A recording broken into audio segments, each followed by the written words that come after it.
আল্লাহ তাআলার কাছে ছেলে সন্তান চাওয়া, এটা ইব্রাহিম আলাইহিস সালামের সুন্নাত। চাইলাম ছেলে সন্তান, যদি আল্লাহ তাআলা মেয়ে দেয় তাহলে রাগ হওয়া যাবে নাকি? আবার রাগ হওয়া যাবে না, বরং আল্লাহ তাআলা যাকে চান তাকে ছেলে দেন, যাকে চান তাকে তিনি মেয়ে দেন। ইয়াহাবু লিমান ইয়াশাউ ইনাথা ওয়া ইয়াহাবু লিমান ইয়াশাউ যুকুর।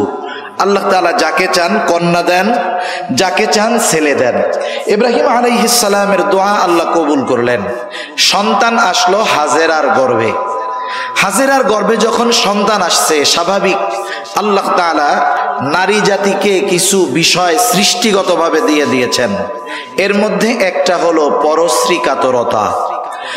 আমাদের দেশে এ বিষয়টার প্রচলন কম, সতীনের ঘর করতে চায় না। স্বামী আর একজনকে ভালোবাসবে, যদি স্ত্রী থাকে আর একটা, এক স্ত্রী এটা পছন্দ করে না আমার চাইতে আর একজনকে বা অপর স্ত্রীকে বেশি মহব্বত করুক, এটা পছন্দ করে না। আল্লাহ তাআলা যখন হাজেরা আলাইহিস সালামের গর্ভে সন্তান দিলেন, সন্তান ভূমিষ্ঠ হলো। যেই সারা আলাইহিস সালাম ইব্রাহিম আলাইহিস সালামকে পরামর্শ দিয়েছিলেন যে আপনি হাজেরাকে বিবাহ করেন, কিন্তু যখন হাজেরার গর্ভে সন্তান হলো, আল্লাহ তাআলা সন্তান দিলেন। সৃষ্টিগতভাবে নারীদের যেই সমস্যা, উনি একটু ওনার উপরে গোসা হলেন, রাগ হয়ে গেলেন। যাই হোক, লম্বা ইতিহাস। সর্বশেষ কথা, আল্লাহ তাআলার নির্দেশে মূলত ইব্রাহিম আলাইহিস সালাতু ওয়াস সালাম ওই দুগ্ধপোষ্য শিশু ইসমাইল আলাইহিস সালাম এবং হাজেরা আলাইহিস সালামকে নিয়ে নির্জন পথের দিকে রওনা হয়ে গেলেন। চলতেছেন, গন্তব্য কোথায় উনিও জানেন না, জানেন কে? আল্লাহ তাআলা জানেন। চলতে চলতে দীর্ঘ পথ অতিক্রম করে এই বাইতুল্লাহর সন্নিকটে, তখন বাইতুল্লাহর অস্তিত্ব ছিল না, কারণ নূহ আলাইহিস সালামের প্লাবনের পরে ওখানে বালুর ডিভি উপরে পড়ে গেছে, একটু উঁচু জায়গা ছিল। ওই জায়গাটায় আল্লাহ তাআলার নির্দেশে হযরত ইসমাইল আলাইহিস সালাম এবং হাজেরা আলাইহিস সালামকে ইব্রাহিম আলাইহিস সালাম রেখে রওনা দিলেন। যাওয়ার সময় হাজেরা আলাইহিস সালাম বারবার জিজ্ঞাসা করতেছে, আপনি কোথায় নিচ্ছেন আমাদের? এখানে কেন রাইখা যাইতেছেন? এই শিশু, কোলের শিশু আর আমাকে কিছু খাবার আর এক মশক পানি দিয়ে ইব্রাহিম আলাইহিস সালাম চলে যাবেন। কোনো কথা বলেন না ইব্রাহিম আলাইহিস সালাম। অন্তরের ব্যথা, কষ্ট, কিন্তু নির্দেশটা কার? আল্লাহ তাআলার। হাজেরা আলাইহিস সালাম জিজ্ঞাসা করলেন, এ ব্যাপারে কি আল্লাহ তাআলা আদেশ দিয়েছেন? উনি বললেন হ্যাঁ। হাজেরা আলাইহিস সালাম বললেন, তাহলে আমাদের আর কোনো চিন্তা নাই, আল্লাহ তাআলাই আমাদের জন্য যথেষ্ট। সুবহানাল্লাহ। ইব্রাহিম আলাইহিস সালাম ওখানে রেখে চলে গেলেন। এরপরে লম্বা ইতিহাস। ইসমাইল আলাইহিস সালামের পায়ের আঘাতে জমজম কূপ হলো, ওই জনমানবহীন প্রান্তরে জনবসতি হলো। সবকিছুর নিয়ন্ত্রণ বনু ইসমাইলের হাতেই ছিল। অপরদিকে ইব্রাহিম আলাইহিস সালাম আবার চলে গেলেন ফিলিস্তিনে। আল্লাহ তাআলা সারার গর্ভেও একজন সন্তান দিল। আপনাদের জানা আছে সেই সন্তানের নাম কি? ইসহাক আলাইহিস সালাম। ইসহাক আলাইহিস সালাম, ওনার ঘরে পরবর্তীতে সন্তান হয়েছে ইয়াকুব আলাইহিস সালাম। ইয়াকুব আলাইহিস সালামের আরেক নাম ছিল ইসরাঈল। ওখান থেকেই বনু ইসরাঈল বা বনি ইসরাঈল। ইহুদি এটা আবার কারা? ইয়াকুব আলাইহিস সালাম তথা ইসরাঈল আলাইহিস সালামের সন্তান ছিল 12 জন। কয়জন? 12 জন। ইউসুফ আলাইহিস সালাম ও ইয়াকুব আলাইহিস সালামের ছেলে। কোরআনুল কারীমে আমরা সূরা ইউসুফের মধ্যে জানি, ইউসুফ আলাইহি ওয়াসাল্লাম স্বপ্ন দেখছেন। স্বপ্নের কথা আব্বাকে বলছেন। কি স্বপ্ন? ইন্নী রাআইতু ফিল মানাম, তিনি বলতেছেন আমি স্বপ্নে দেখেছি আহাদা আশারা কাওকাবান ওয়াশ শামসা ওয়াল কমারা রাআইতুহুম লি সাজিদিন। আমাকে 11টা তারকা এবং চন্দ্র সূর্য আমাকে সেজদা করতেছে। 11 তারকা দ্বারা উদ্দেশ্য হলো উনি ছাড়া ওনার 11 ভাই। চন্দ্র সূর্য দ্বারা উদ্দেশ্য হলো ওনার মা বাবা। তা যাই হোক, তাহলে ইয়াকুব আলাইহিস সালামের সন্তানদের সংখ্যা ছিল 12। 12 সন্তানের মধ্যে সবচাইতে বড় সন্তানের নাম ছিল ইহুদা। নাম কি বলেন তো? ইহুদা। এই ইহুদার থেকেই ইহুদি গোত্র প্রসিদ্ধি লাভ করেছে। এছাড়া বনি ইসরাইলের গোত্র ছিল ইয়াকুব আলাইহিস সালামের 12 সন্তানের 12 গোত্র। তা যাই হোক, যখন ইউসুফ আলাইহিস সালাম মিশরের জেলখানা থেকে বের হয়ে মিশরের খাদ্যমন্ত্রী হলেন, মিশরের ক্ষমতার দায়িত্ব পেলেন, তখন ওই ফিলিস্তিন থেকে ইয়াকুব আলাইহিস সালাম সহ তার বাকি সন্তান সন্ততি সবাই হিজরত করে চলে গেল মিশরে। তাহলে যদি বুঝে থাকেন একটা কথার জবাব আমাকে একটু দিবেন, বলেন তো বনি ইসরাইলের আদি নিবাস তাহলে কোথায় ছিল? ফিলিস্তিনে। তারা মিশরে এসে অবস্থান করতেছে। ইউসুফ আলাইহিস সালামের পরবর্তীতে আস্তে আস্তে ক্ষমতা তাদের হাত থেকে চলে গেল। মিশরের মসনদে জালেম শাসকরা বসলো। মিশরের মসনদে যারা বসতো শাসক, তাদের উপাধি ছিল ফেরাউন। তবে কোরআনুল কারীমের মধ্যে ফেরাউন বলতে যাকে বুঝি মুসা আলাইহিস সালামের সময় যেই জালেম শাসক ছিলেন। তা যাই হোক, বনি ইসরাইলেরা তাফসিরের মধ্যে আসছে 400 বছর ফেরাউনের গোলামির জিনজিরে আবদ্ধ ছিল। জুলুম, নির্যাতন এগুলা অহরহভাবে বনি ইসরাইলের উপরে ফেরাউন চালায় গেছে। আল্লাহ তাআলা মুসা আলাইহিস সালামকে পয়গম্বর, মুসা আলাইহিস সালামকে নবুয়তি দান করলেন। মুসা আলাইহিস সালাম ফেরাউনের কাছে এসে বারবার দাওয়াত দেন, কিন্তু ফেরাউনের কোনো পরিবর্তন নাই। আল্লাহ তাআলার চাওয়া, তিনিও চাইলেন যে বনি ইসরাইলদেরকে এই গোলামির জিনজির থেকে মুক্ত করে তাদের যেই আদি নিবাস, আদি ভূমি, ওই ফিলিস্তিন জেরুজালেমের কর্তৃত্ব আল্লাহ তাআলা ফিরিয়ে দিবেন। আল্লাহ তাআলা এটা চাইলেন। আল্লাহ সুবহানাহু ওয়া তাআলা হযরত মুসা আলাইহিস সালাতু ওয়াস সালামকে নির্দেশ দিলেন যে আপনি রাতের বেলা বনি ইসরাইলদেরকে নিয়ে মিশর ছেড়ে চলে যাবেন। কোন পথে যাবেন, কোন দিক দিয়ে যাবেন, কোন রাস্তায় যাবেন, সব দিক নির্দেশনা যিনি দিলেন তিনি কে? আল্লাহ। আল্লাহ সুবহানাহু ওয়া তাআলা নির্দেশ দিলেন। মুসা আলাইহিস সালাম বনি ইসরাইলদেরকে নিয়ে রাতের বেলা বের হয়ে গেছে। পথ চলতে চলতে চলতে রাতের প্রায় শেষ প্রহরে সাগরের পাড়ে এসে ওনারা অবস্থান নিয়েছেন। পার হওয়ার কিছুই নাই, রাতের আধার, নৌকা নাই, কোনো ব্যবস্থা নাই। এদিক দিয়ে ফেরাউনের কাছে ফেরাউনের গোয়েন্দা বাহিনী খবর দিয়ে দিয়েছে, ফেরাউন আপনার দুশমন মুসা কিন্তু বনি ইসরাইলদেরকে নিয়ে মিশর ছেড়ে চলে যায়, শত্রু হাতছাড়া হয়ে যাচ্ছে। তাফসিরের মধ্যে আসছে 6 লক্ষ সশস্ত্র সৈন্য নিয়ে ফেরাউন বনি ইসরাইলের পেছনে ধাওয়া করছে। আজকে তার ইচ্ছা এদেরকে চিরতরে নিশ্চিহ্ন করে দেওয়া হবে। যখন রাতের আধার কেটে গেছে, দিনের আলো ফুটে উঠছে, এক দল আর এক দলের মুখোমুখি হয়ে গেছে। দেখতে পারতেছে যে ওই যে দূরে মুসা আলাইহিস সালাম তার উম্মতদেরকে নিয়ে সাগরের পাড়ে অপেক্ষমান। মুসা আলাইহিস সালামের উম্মত দেখতেছে ওই যে দূরে ফেরাউন তার সেনাবাহিনী নিয়ে 3 দিক দিয়ে আমাদের ঘিরে ধরছে। মুসা আলাইহিস সালামের উম্মত প্রচন্ড রকমের ভীত সন্ত্রস্ত হয়ে গেছেন। এতকাল তো চিন্তা করছে বাইচা তো ছিলাম, গোলামি করছি, তাও তো বেঁচে ছিলাম। আজকে যেভাবে ঘিরে ধরছে, হয়তো সাগরের পানিতে হাবুডুবু খেয়ে মরতে হবে, না হলে ফেরাউন এবং তার বাহিনীর অস্ত্রের আঘাতে দুনিয়া থেকে বিদায় নিতে হবে। এই অবস্থার কথা আল্লাহ তাআলা পবিত্র কোরআনুল কারীমের সূরাতুশ শুআরার মধ্যে বলেন। আল্লাহ তাআলা বলেন, ফালাম্মা তারাআল জামআনি ক্বালা আসহাবু মূসা ইন্না লামুদরাকুন। আল্লাহ রাব্বুল আলামিন বলেন, যখন এক পক্ষ অপর পক্ষকে দেখতে পাইল, ক্বালা আসহাবু মূসা ইন্না লামুদরাকুন। মূসা আলাইহিস সালামের সাথীরা বলতেছে, মূসা আমরা ধরা পড়ে গেছি। যদিও এখনো ধরা পড়ে নাই, তবুও ধরা পড়ে গেছি। এটা বলার কারণটা কি? কারণটা হলো অনেক সময় এমন হয় আমার আপনার কাছে অথবা কোনো মুরব্বীর কাছে হঠাৎ একজন দৌড়াইয়া এসে বলে, চাচা, দাদা, আমি শেষ, আমি মরেই গিয়েছি। বলেন তো, যে এসে বলতেছে আমি মরে গিয়েছি, আমি শেষ, ও কি মরে গেছে নাকি বেঁচে আছে? মরে গেলে তো কথা বলার ক্ষমতা ছিল না। এমনটা বলার কারণ কি?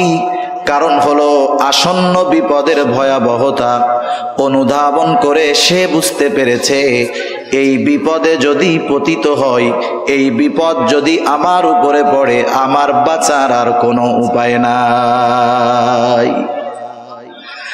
যেহেতু একদিকে সমুদ্র, তিন দিকে ফেরাউন তার বাহিনী নিয়ে ঘিরে ধরছে, ধরা খাওয়া ছাড়া উপায় নাই। এই জন্য মূসা আলাইহিস সালামের সাথীরা বলতেছে ইন্না লামুদরাকুন, মূসা আমরা ধরা পড়ে গেছি। মূসা আলাইহিস সালাম হলেন বনি ইসরাইলদের নেতা। বাস্তবতা হলো প্রত্যেকটা নবী হলেন তার উম্মতের আসল নেতা।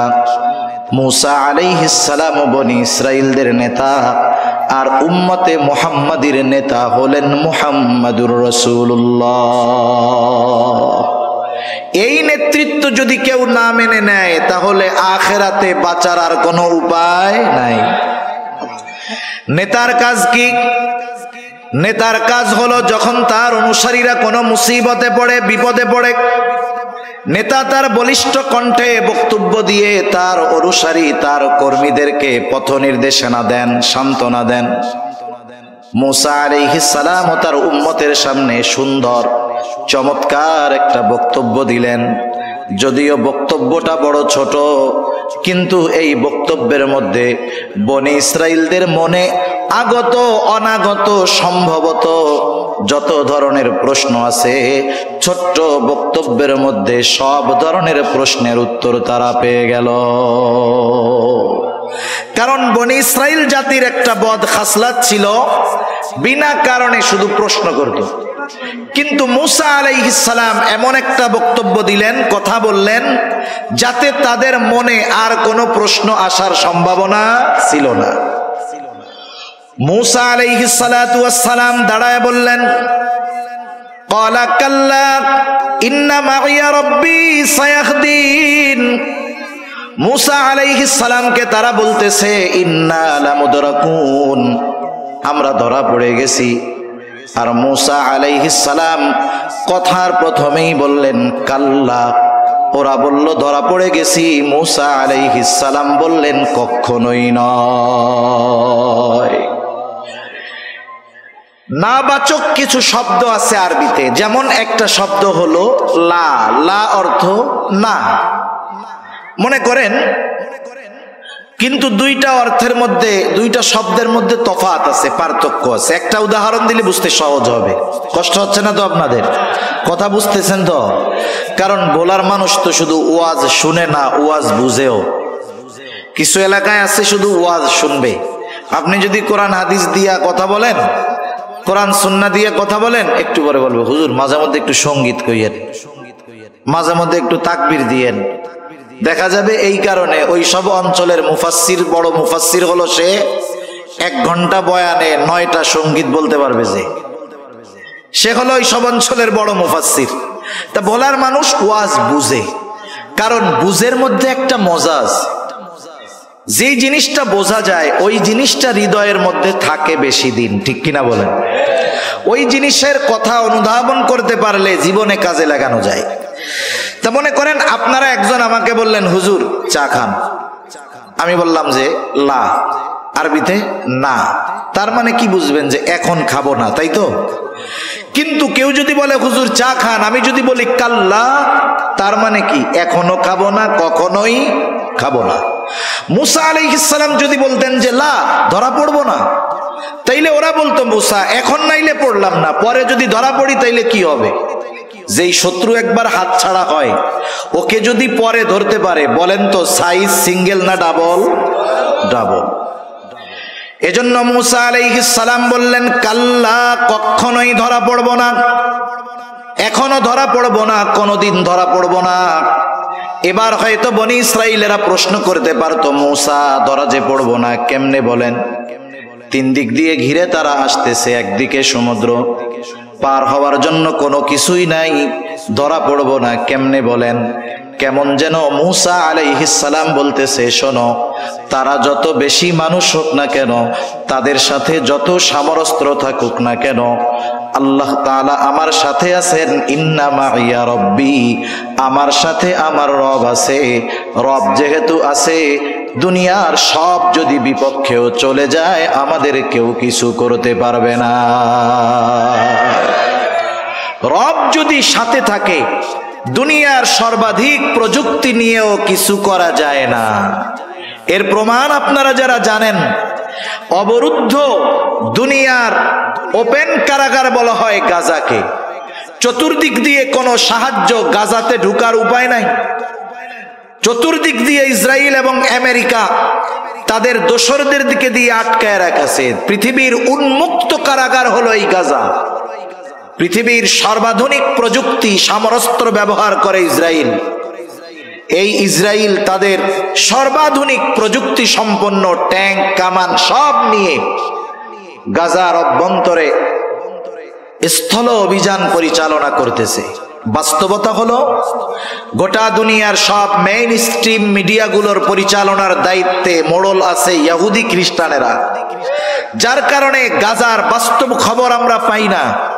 এরপরেও যতটুকু আমরা শুনি, যতটুকু আমরা দেখি, যতটুকু আমরা জানি, এই স্থল অভিযানে ইসরায়েল সহ ইসরায়েলের পক্ষ অবলম্বনকারী গোটা দুনিয়ার সব কুফরি শক্তির চূড়ান্ত পরাজয়ের আভাস পাওয়া যাচ্ছে। এজন্যই তো নেতানিয়াহু বলে, কৌশলগত কারণে আমরা যুদ্ধবিরতিতে যাচ্ছি।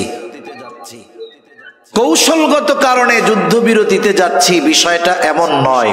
আমরা ছোটবেলায় যখন পড়ছি, হেফজখানায় যখন পড়তাম, আমাদের সময় কিন্তু খুব মায়ের ছিল। মায়ের ছিল কেন? আব্বা গিয়ে হুজুরের কাছে জীবনটাকে ওয়াকফ করে দিয়ে আসতো। বলতো যে হুজুর এত কিছু বুঝি না, পোলা আমার, জান আপনার, মরার পরে লাশটা বাড়ি পাঠাইলে হবে। এই যদি বলে তাইলে হুজুরের তো আর কোনো অসুবিধা নেই, ঠিক না?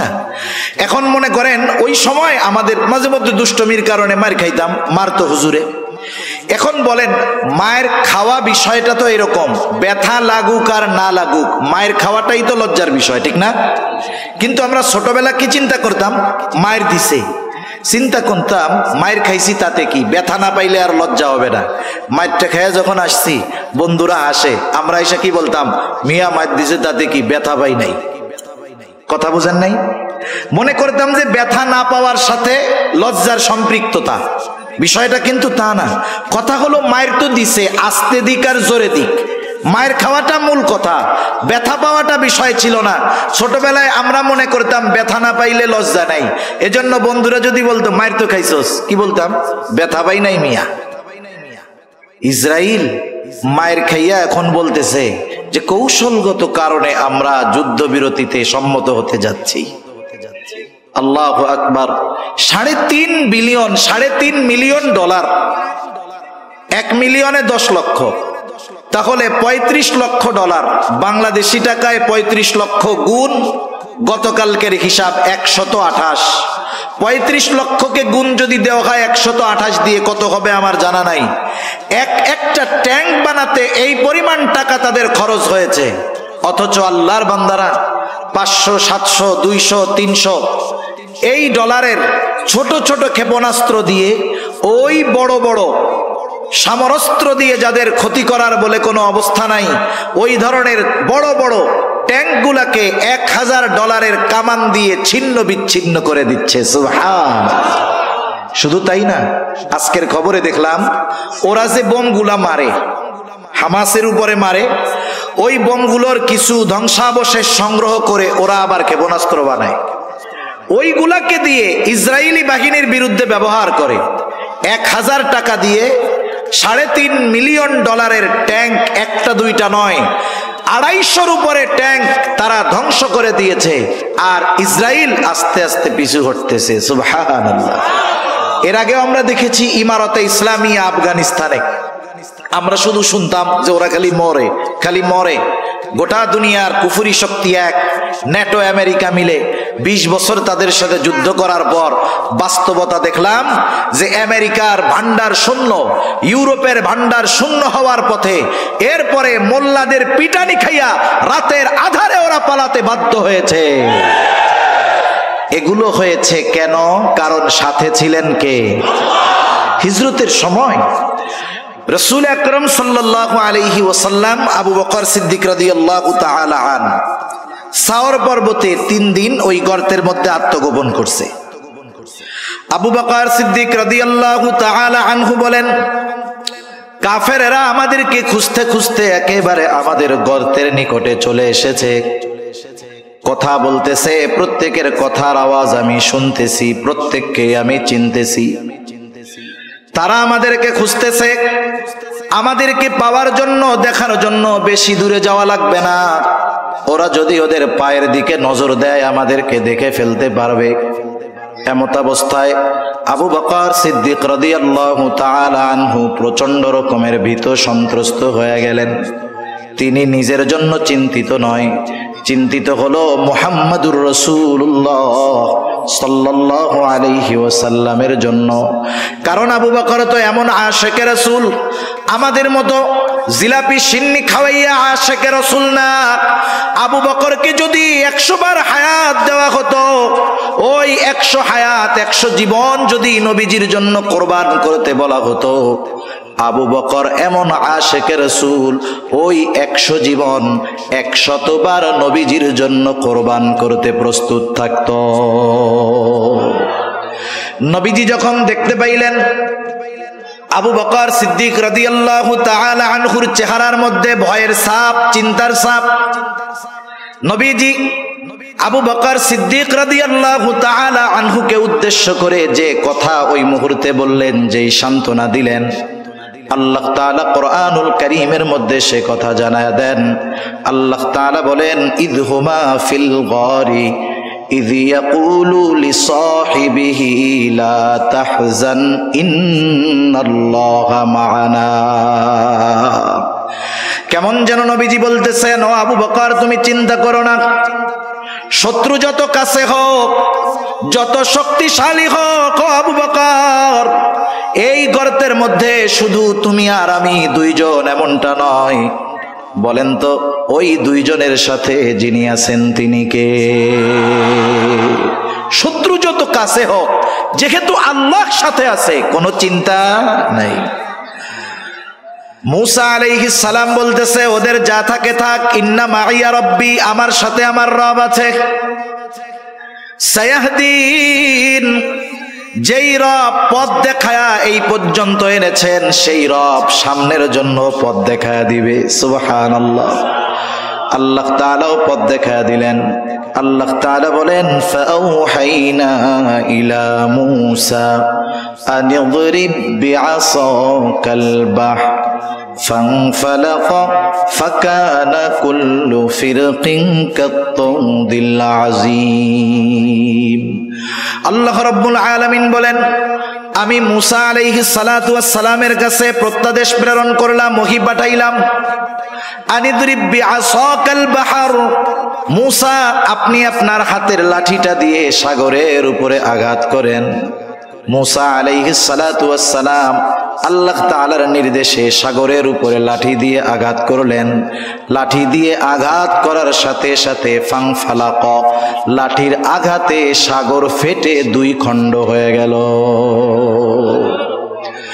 ফাকানা কুল্লু ফিরকিন কাত্তাউদিল আযীম, 2 খণ্ড হয়ে গেছে। শুধু তাই না, এভাবে ফেটে 2টা খণ্ড 2 দিকে এরকম উঁচু হয়ে পাশা পাহাড় সাদৃশ্য উঁচু দেয়ালের মতো হয়ে গেছে, মধ্যে ফাঁকা হয়ে গেছে। আল্লাহ তাআলার আদেশ, মুহূর্তের ভিতরে ওই কর্দময় জমিনটাকে শুকনা ঠনঠনা আল্লাহ তাআলা বানায়া দিলেন। বনি ইসরাইলের গোত্র হলো 12টা, 12 গোত্রের জন্য 12টা রাস্তা তৈরি হয়ে গেল। এইবার মুসা আলাইহিস সালাম তার উম্মতদেরকে নিয়ে এই সাগরের তলদেশ দিয়া রাস্তা পাড়ি দেওয়া শুরু করে দিলেন। এই জামানায় টানেল দেখা তো আমরা অবাক হয়ে যাই, আরে সমুদ্রের তল দিয়া রাস্তা। আল্লাহ তাআলা তো প্রায় 5000 বছর আগে টানেল দেখা দিয়েছেন, ঠিক কিনা বলেন? প্রযুক্তি যেটা 5000 বছর পরে করতেছে, আল্লাহ তাআলা সেটা 5000 বছর আগে দেখা দিয়েছে। আল্লাহ রাব্বুল আলামিন জানায়া দেন, বনি ইসরাইলদের জন্য রাস্তা, ফেরাউন চলে আসছে কাছে। মুসা আলাইহিস সালাম উম্মতদেরকে নিয়ে মাঝ রাস্তায় পৌঁছিয়েছেন। এখানে একটা বিষয় পরিষ্কার হওয়া যায়, আমরা অনেক সময় শুনি ফেরাউন নীল দরিয়ায় ডুইবা মরছে, কিন্তু শব্দ অবস্থা এটা বলে না। শব্দ অবস্থা বলে ফেরাউনের সলিল সমাধি হয়েছে লোহিত সাগরে। আরবিতে একটা শব্দ হলো নাহরুন, আর একটা হলো বাহরুন। নাহরুন মানে নদী, বাহরুন মানে হলো সমুদ্র। আল্লাহ তাআলা এখানে এটা বলেন নাই আনিদরিব বিআসাকাল বাহর বলছেন। তার মানে বোঝা গেল মুসা আলাইহিস সালাম লাঠি দিয়ে নাহারের উপরে আঘাত করেন নাই, বরং বাহারের উপরে আঘাত করেছে। আর সম্প্রতি সময়ে এসে একজন বিজ্ঞানী আছে, ডাক্তার মরিস বুকাইলি। উনি ফ্রান্সের একজন বড় ডাক্তার, আল্লাহর বান্দা, মুসলমান হয়েছে, মারাও গেছে। এই ডাক্তার মরিস বুকাইলি উনি ফেরাউনের এই দেহ নিয়ে গবেষণা করছে। গবেষণা করে উনি এই সিদ্ধান্তে উপনীত হয়েছেন যে ফেরাউনের দেহ অবশেষের সাথে কিছু লবণ পাওয়া গেছে। লবণ, নদীর পানিতে লবণ হয়, সমুদ্রের পানি লবণাক্ত, এজন্য ওটা দিয়ে লবণ হয়। আরো পারিপার্শ্বিক কিছু কারণকে সামনে রেখে কথা বলা যায় যে ফেরাউন পাড়ি দিয়েছে লোহিত সাগরে, ডুবে ফেরাউন মারা গেছে। তা যাই হোক, ফেরাউন এবার সাগরের পাড়ে আসছে। মুসা আলাইহিস সালাম উম্মতদেরকে নিয়ে মাঝ দরিয়ায় গেছে, মাঝ রাস্তায়। ফেরাউন আইসা দেখে যে রাস্তা তো রেডি। ফেরাউন কি আল্লাহ তাআলাকে চিনতো কি চিনতো না বলেন তো? ভালো মতো চিনতো।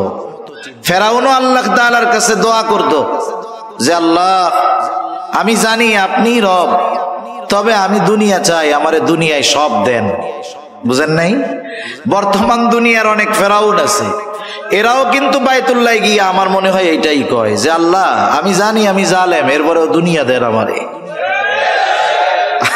বুঝেন নাই? যারা জুলুম করে এরা আল্লাহ তাআলাকে চিনে। মক্কার কাফেররাও আল্লাহ তাআলাকে চিনত, চেনার পরে বিরোধিতা করত। ফেরাউন বুঝতে পারছে যে এই রাস্তায় আমার জন্য নিরাপদ নয়। কিন্তু মানুষ যখন অবাধ্যতার চূড়ান্ত পর্যায়ে পৌঁছিয়ে যায়, অহংকারের চূড়ান্ত সীমায় পৌঁছিয়ে যায়, নাফরমানির চূড়ান্ত অবস্থায় পৌঁছিয়ে যায়, সে তখন এমন কিছু সিদ্ধান্ত নিয়ে বসে যেটা তার চূড়ান্ত পতনের কারণ হয়ে যায়। ফেরাউনও সীমা লঙ্ঘন করে ফেলছে। আল্লাহ তাআলা সেই কথা বলেন, وجاوزنا ببني إسرائيل البحر فأتبعهم فرعون بجنوده بغيا وعدوا। ফেরাউন তার সৈন্য সামন্ত সহ অহংকারের বশীভূত হয়ে বনি ইসরাইলদেরকে সমূলে নির্মূল করার লক্ষ্যে তার সৈন্যবাহিনী সহ তাদের পেছনে অনুসরণ করা শুরু করলো। মুসা আলাইহিস সালাম তার উম্মতদেরকে নিয়ে অপর প্রান্তে চলে গেছেন, আর ফেরাউন তার বাহিনী নিয়ে মাঝ রাস্তায় গিয়েছে। বলেন তো, এই সমুদ্রের রাস্তাটা কি সব সময়ের রাস্তা নাকি?